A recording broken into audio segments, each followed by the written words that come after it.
अस्सलाम वालेकुम जनाब, उम्मीद करता हूँ आप सब लोग खैरियत से होंगे। जो इस वक्त मैं दरिया सतलुज हैड सुलेमान की आया हुआ हूँ, तो यहाँ पे पानी काफ़ी बहुत से बह रहा है। तो ये ले आप लोग देख रहे हैं, तो ये जो है बॉर्डर दरिया सतलुज का है। तो ये आप लोग नज़र आ रहा है, यहाँ पे पानी बहुत ज़्यादा है, इसका तेज़ पानी की रफ़्तार बहुत ज़्यादा है।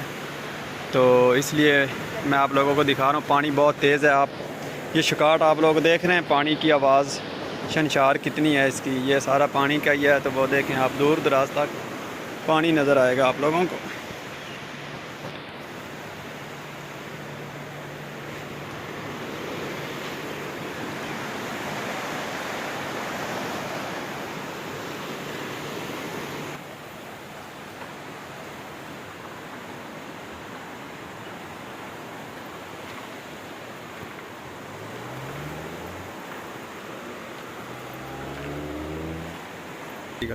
हेलो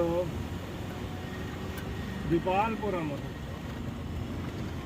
और बैंक की आया अंगूठा शूठा लावन में। हाँ तो उन्होंने लवाए नहीं पैसे हैं, उनकी उन्होंने पैसे को नहीं लवाए।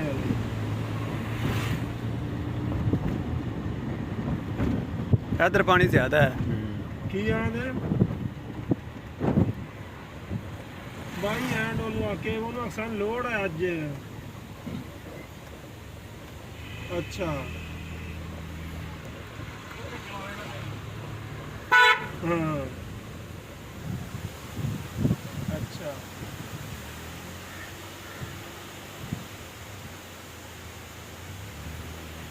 चलो ठीक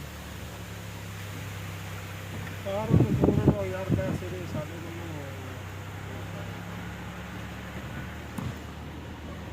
सीधा बैग।